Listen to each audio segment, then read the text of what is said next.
Hello friends, आज हम बात करने वाले हैं EMRS में पीजीटी टीचर की वैकेंसीज एंड उसके सिलेबस के बारे में। EMRS में डिफरेंट सब्जेक्ट्स हैं पीजीटी टीचर्स के लिए। उसमें से जैसे पॉलिटिकल साइंस है तो उसके लिए वैकेंसीज नहीं आती हैं, लेकिन इकोनॉमिक्स है, हिंदी है, इंग्लिश है, संस्कृत है, संथाली है, मराठी है, तो ऐसे सब्जेक्ट्स के लिए वैकेंसीज आती हैं। बहुत सारे सब्जेक्ट हैं जिनके लिए वैकेंसीज आती है। तो आज हम उनका डिटेल सिलेबस इस वीडियो में डिस्कस करने वाले हैं। तो चलिए वीडियो को स्टार्ट करते हैं। सबसे पहले हम देखेंगे कि किस पोर्शन से कितने क्वेश्चंस बनते हैं। यहाँ पे हम देख सकते हैं ये पीजीटी का सिलेबस है, यानी कि किस टाइप का ये एग्जाम पैटर्न है, किस टाइप का पेपर आता है और कितने क्वेश्चन आते हैं किस टॉपिक से और कितने नंबर का होता है। सबसे पहले यहाँ पे एग्जाम जो होता है वो ऑब्जेक्टिव होता है, 130 नंबर का होता है। एंड लैंग्वेज आता है 20 नंबर का, यानी टोटल 150 नंबर का आपका पेपर हो गया। इसमें से फर्स्ट पार्ट होते हैं, टोटल 6 पार्ट में ये पेपर डिवाइडेड है। फर्स्ट पार्ट में 10 क्वेश्चन आते हैं आपके जनरल अवेयरनेस के, 10 नंबर के होते हैं ये। रीजनिंग आती है आपकी 20 नंबर की और 20 क्वेश्चन होते हैं। नॉलेज ऑफ आईसीटी यानी कंप्यूटर आता है 10 नंबर का, 10 क्वेश्चन होते हैं। उसके बाद टीचिंग एप्टीट्यूड आता है 10 नंबर का, 10 क्वेश्चन होते हैं। ठीक है, फिर डोमेन नॉलेज में आता है, यहाँ पे देखिए ABC दिया हुआ है। ठीक है, यहाँ पे 3 पार्ट दिया डोमेन नॉलेज के, यहाँ पर भी ABC 3 तरह के नंबर भी दिए हुए हैं। फर्स्ट 70 नंबर का यानी 70 मार्क्स का आता है सब्जेक्ट स्पेसिफिक सिलेबस, यानी आपके सब्जेक्ट से 70 मार्क्स या 70 क्वेश्चंस बनते हैं। 70 क्वेश्चन आपके सब्जेक्ट से बनेंगे, जो भी आपका सब्जेक्ट है, जैसे हिंदी है, इंग्लिश है, मैथ है, फिजिक्स है, साइंस है, केमिस्ट्री है। उसके बाद आपकी आती है experimental activity based pedagogy, case study based questions. इसमें क्या होता है ना, आपको कोई भी केस स्टडी बता दी जाती है कि अगर क्लास में ऐसा होता है, ऐसा ऐसी बात है, तो फिर आप उसके लिए क्या क्या सॉल्यूशन देना चाहेंगे। ऑप्शन उसी में होते हैं, आपको उसमें से टिक करना होता है। तो ये 5 क्वेश्चन आते हैं, NEP से 5 क्वेश्चन आते हैं। तो ये हो गए टोटल 80 क्वेश्चन और 80 नंबर के।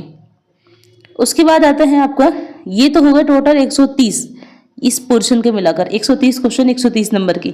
अब 20 क्वेश्चन आते हैं आपके हिंदी और इंग्लिश, यानी 2 लैंग्वेज आप चुनते हैं, तो 10 नंबर की हिंदी, 10 नंबर की इंग्लिश। और इसमें आपको इस 10 नंबर की हिंदी में 4 क्वेश्चन ठीक करने होते हैं, 10 नंबर की इंग्लिश में भी 4 क्वेश्चन ठीक करने होते हैं, यानी 20 में से 8 क्वेश्चन आपके ठीक होने चाहिए। नेगेटिव मार्किंग होती है, यहाँ से लेके यहाँ तक पूरे में नेगेटिव मार्किंग होती है 1/4 की। ठीक है, उसके बाद आपको टाइम दिया जाता है 3 घंटे का, duration without any time limit. आप किसी भी सेक्शन में कोई सा भी टाइम स्पेंड कर सकते हैं, कोई बाउंडेशन नहीं है कि आपको ये 10 मिनट में करना है, ये 20 मिनट में करना है, कुछ नहीं, आप अपना 3 घंटा किसी भी तरह से यूज़ कर सकते हैं।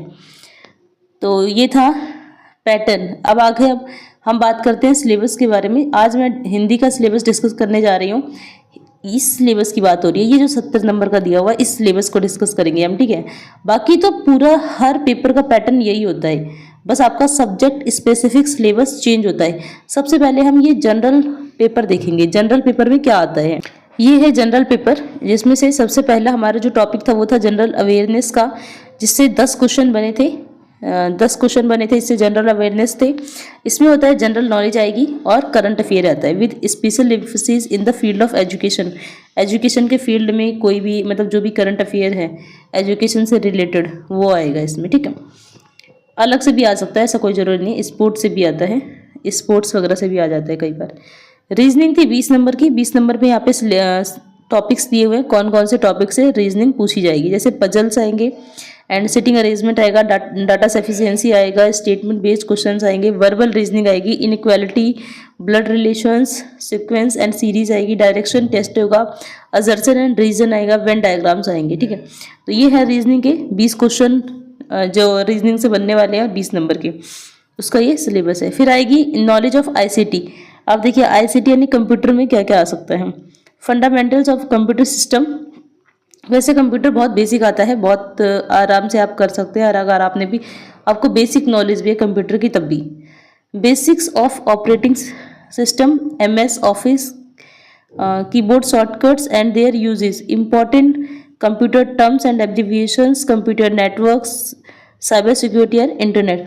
ऐसे मैंने अपने चैनल पर पीजीटी का जो 2023 में एग्ज़ाम हुआ था उसको सॉल्व करवा रखा है, आप उसको एक बार देख लेंगे तो आपको समझ में आ जाएगा कि पेपर किस तरह से आता है। फुल पेपर है, इन हैंड जो पेपर हुआ था वही पेपर है, तो एक बार आप उसको ज़रूर देखें तो आपको पेपर का मॉडल पता चल जाएगा, आपको किस लेवल की तैयारी करनी है ये चीज़ समझ में आ जाएगी। तो ये कंप्यूटर था 10 नंबर का जो कि आएगा। एंड टीचिंग एप्टीट्यूड, ये भी 10 नंबर का आता है, बहुत बेसिक आता है, इसमें बहुत ज़्यादा एडवांस कुछ करने की ज़रूरत नहीं होती है। जैसे teaching nature, characteristics, objectives and basic requirements, learners characteristics, factors affecting teaching, methods of teaching and teaching aids and evaluation system। उसके बाद है एक्सपेरिमेंटल एक्टिविटी बेस्ड पेडागोजी, जो कि 5 नंबर की 5 क्वेश्चन आने थे इसमें। इसमें कोई भी केस स्टडी दे दी जाएगी, आपको सॉल्व करना होगा। एनईपी आएगी 5 नंबर की, 5 क्वेश्चन इसके बनने थे। उसके बाद जनरल इंग्लिश जो कि 10 नंबर का था, और जनरल हिंदी 10 नंबर का था, जिसमें से आपको 4 क्वेश्चन करना कंपलसरी होगा पास। अगर आप जनरल इंग्लिश में 4 नंबर लेकर आते हैं तभी आपका बाकी का ये सारा पेपर चेक होगा, अदरवाइज पूरा पेपर चेक नहीं होता है। जनरल इंग्लिश और जनरल हिंदी दोनों में 4-4 नंबर अगर आते हैं आपके, तभी बाकी पेपर चेक होता है, वरना आपको पहले यहाँ पे ही फेल कर दिया जाता है। तो आप अगर आपका सब्जेक्ट हिंदी है या आपकी इंग्लिश अच्छी नहीं है या आपकी हिंदी अच्छी नहीं है तो दोनों को अच्छा कर लीजिए, अदरवाइज इस सब को पढ़ने का कोई मतलब नहीं होगा। तो यहाँ पे जनरल इंग्लिश भी बहुत ईजी आती है, वैसे कुछ कठिन नहीं होता है, जिसमें verb, tense and voice, subject verb agreement, articles, comprehension, fill in the blanks, adverbs, error correction, sentence arrangement, sentence rearrangement, unseen passage, vocabulary, antonym, synonym, grammar, idioms and phrases वगैरह आते हैं। उसके बाद हिंदी में आता है संधि, समास,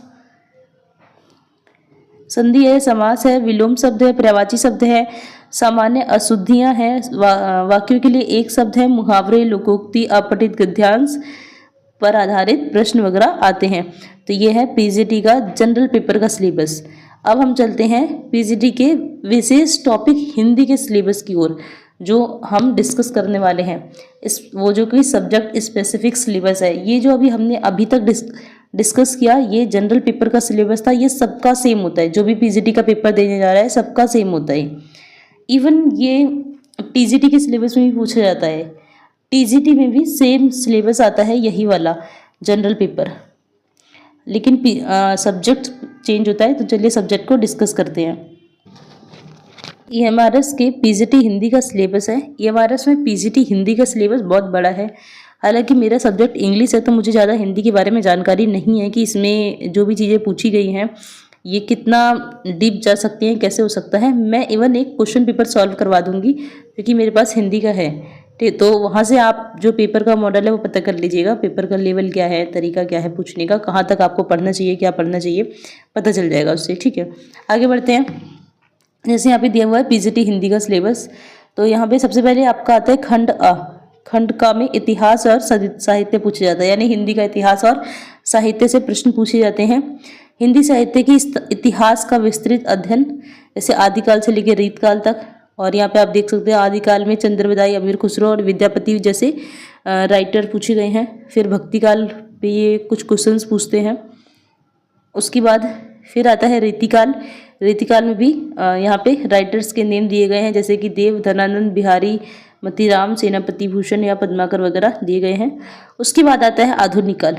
अभी हम देख रहे थे आदिकाल से रीतिकाल, ये था पहला आदिकाल से रीतिकाल, जिसमें आदिकाल, भक्तिकाल और रीतिकाल थी।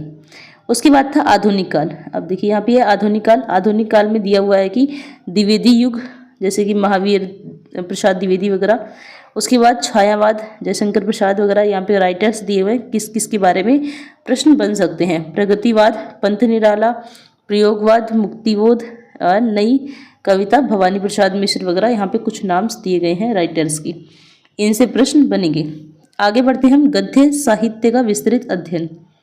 उसके बाद यहाँ पे गद्य साहित्य का विस्तृत अध्ययन दिया गया है, जिसमें से गद्य एवं अन्य विधाओं का प्रारंभ, विकास, प्रमुख प्रवृत्तियाँ, प्रमुख साहित्यकार, रचनाएं, साहित्य विशेषताएं, भाषा शैली, निबंध, कथा साहित्य, उपन्यास और कहानी, नाटक, एकांकी, रेखाचित्र, संस्मरण, यात्रा वृत्तांत, आत्मकथा, जीवनी, पत्र, डायरी, आलोचना, रिपोर्टाज आदि, इन सभी विधाओं का विस्तृत अध्ययन, इन सब में से प्रश्न बनेंगी। उसके बाद आता है हिंदी साहित्य। काव्य साहित्य पर आधारित प्रश्न, यहाँ पे काव्य पर आधारित प्रश्न आएंगे। सप्रसंग व्याख्या, भाव संदर्भ, फिर शिल्प सौंदर्य, वस्तुनिष्ठ प्रश्न वगैरह हैं, आप इसको विस्तार से देख लीजिएगा। उसके बाद है निम्नलिखित गद्य लेखकों की प्रसिद्ध रचनाओं में से व्याख्या से संबंधित अंश, आशय स्पष्टीकरण एवं भाषा प्रश्न शैली पर आधारित प्रश्न, जैसे सप्रसंग व्याख्या एवं आशय स्पष्टीकरण पर आधारित 2 विषय परक प्रश्न, भाषा शैली पर आधारित प्रश्न। यहाँ पे कुछ राइटर्स के नेम भी दिए हुए हैं। उसके बाद आते हैं कवियों और लेखकों के व्यक्तित्व पर औचित्य पर आधारित एक प्रश्न, जिसमें से 5 भाग होंगे। तो यहाँ पे मतलब जो कवि होते हैं या लेखक होते हैं उनके व्यक्तित्व पर आधारित प्रश्न भी बनेंगे, उनकी जीवनी वगैरह भी पढ़नी होगी। फिर यहाँ पे व्याकरण का पाठ आ जाता है, खंड खा है ये। पहले था हमारा खंड का जिसमें साहित्य का पाठ था, फिर उसके बाद आता है व्याकरण का पाठ। ये सब व्याकरण का टॉपिक दिए हुए हैं। शब्द विचार एवं शब्द भंडार, शब्द भेद, अर्थ, रचना, स्रोत अथवा प्रयोग की दृष्टि से शब्द भंडार, पर्यायवाची, विपरीतार्थक, एकार्थी, अनेकार्थी, शब्द युग्म, शब्द निर्माण, उपसर्ग, प्रत्यय, समास आदि। फिर दूसरा टॉपिक दिया यहाँ पे ख में पद विचार आ सकता है। पदबंध, पद परिचय, संज्ञा, सर्वनाम, विशेषण, क्रिया विशेषण, पदबंध एंड भेद, प्रयोग, पद परिचय। फिर है वाक्य विचार, फिर है संधि। उसके बाद आएगा आपठित बोध, काव्यांश पर आधारित प्रश्न आ सकते हैं, यानी आपठित गद्यांश या काव्यांश वगैरह। फिर गद्यांश आएगा, ये काव्यांश था, यहाँ पे काव्यांश था। उसके बाद गद्यांश है। काव्यांश यानी कविता वाला भाग और गद्यांश यानी कि जो प्रोज वाला भाग होता है। समसामयिक विषय, वर्णनात्मक विषय, सृजनात्मक विषय, साहित्यिक विषय आदि इसमें आ सकते हैं। उसके बाद है काव्य शास्त्रीय अध्ययन, जैसे कि साहित्य का अर्थ, साहित्य की विविध विधाएं, रस मीमांसा, सभी रसों का ज्ञान एंड शब्द शक्ति, अभिधा एंड काव्य गुण, प्रसाद, काव्य दोष, विस्तृत जानकारी, छंद ज्ञान, वर्णिक, मात्रिक, फिर अलंकार, शब्द अलंकार वगैरह भी आएंगे। उसके बाद है खंड गा, जिसमें लेखन कौशल और पत्रकारिता आता है। जैसे यहाँ पे पत्रकारिता से संबंधित विषय कौन कौन से आ सकते हैं, जैसे कि प्रिंट माध्यम आएगा, रिपोर्ट, आलेख, फीचर लेख, साक्षात्कार, रेडियो व दूरदर्शन के लिए लेख, विज्ञापन लेख, उद्घोषणा, स्वागत भाषण, संगोष्ठी, संचालन आदि इसमें टॉपिक दिए हुए हैं। फिर व्यवहारिक लेखन पर एक विषय परक प्रश्न। अब ये देखिए व्यवहारिक लेखन है, व्यवहारिक हिंदी का स्वरूप, प्रयोजन मूलक हिंदी और उसके विविध आयाम। फिर है कार्यालय हिंदी एवं उसके विविध आयाम, प्रतिवेदन, अर्थ, प्रमुख तत्व, विशेषताएं, प्रकार, प्रतिवेदन लेखन, कार्यसूची तैयार करने का नमूना, कार्यवस्था, स्वरूप निर्माण आदि। फिर है सृजनात्मक लेखन एवं मौलिक अभिव्यक्ति पर एक विषय परक प्रश्न। बहुत बड़ा सिलेबस है हिंदी का, मुझे तो लग रहा है सबसे बड़ा यही है। जैसे दिए गए विषय पर कविता, लघु कथा संबंधी मौलिक रचना, कहानी का कविता में रूपांतरण, अनुभवों के आधार पर लेखन आदि। फिर है विभिन्न दक्षताओं के विकास हेतु एक विषय परक प्रश्न, वार्तालाप की दक्षता के विकास हेतु संवाद लेखन, कोई भी समसामयिक विषय द्वारा कहानी, कविता लेखन। तो ये बस क्या तक था, खत्म हो गया। ये सिलेबस है हिंदी का, इतना बड़ा है जो कि आप देख लीजिए।